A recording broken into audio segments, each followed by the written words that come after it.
So sa hindi inaasahang pangyayari nga na ikinagulat ng lahat sa nangyaring pagkatalo ng former WBA Junior Welterweight World Champion Pitbull Isaac Cruz kontra sa heavy underdog na si Jose El Rayo Valenzuela sa nangyaring sagupaan makaraan, kung saan halos lahat ang naniniwala na mananalo si Pitbull, pero tila nabaliktad ang inaasahan ng marami dahil hindi ito pinaporma ni Valenzuela. Matagumpay na nagamit ni Valenzuela ang kanyang height at tamang distansya para makaiwas sa mga pang-knockout na mga suntok ni Pitbull. Mula sa unang round hanggang sa nagtuloy-tuloy at tuluyan niyang natalo via split decision. Umuwing dala ang kabiguan dahil hindi niya nakayang madepinsahan ang kanyang titulo sa kauna-unahang pagkakataon. Samantala ang mas masaklap dito ay medyo nababatikos ngayon si Pitbull sa mga Mexican fans kasunod ng kumalat na ang video ng kanilang unang face-off. At malinaw sa lahat at nakikita na sinusubukang makipag-shake hands sa kanya si Valenzuela, tapos hindi ito pinansin at binaliwala lamang ito ni Pitbull. Kaya malaking karma daw ito ni Pitbull ayon sa mga fans. Sinabi ng mga fans, mabilis nag-iba ang ugali nito at naging mayabang na daw nang naging kampiyon na siya. Kaya naman maituturing na isang malaking leksyon umano ito na dapat mapagkumbaba lagi kahit nasa kasagsagan ng kalakasan at kasikatan.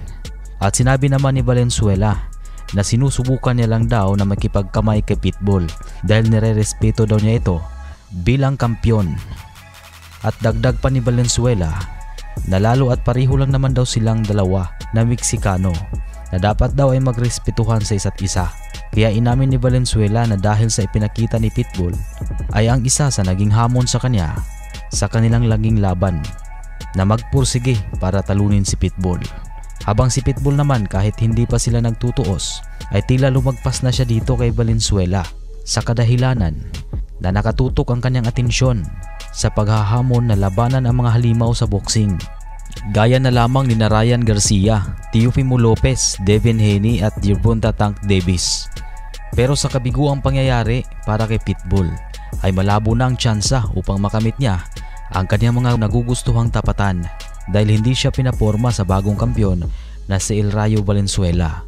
At sa ibang usapan naman ay isang bagong napakagandang impormasyon para sa mga boxing fans dahil po ay lalaban na ulit ang former WBO Bantamweight World Champion Janriel Casimero. Kasunod ng nauwi sa draw ang kanyang huling laban kontra kay Yukinori Oguni. Ngayon ay magbabalik na si Casimero at gaganapin ang kanilang laban sa buwan ng Oktubre. Sinasabing championship fight daw ang laban ng Angas na Pinas, kung saan ay sa bansang Japan ito idadaos at isang former world champion umano ang kanyang makakalaban.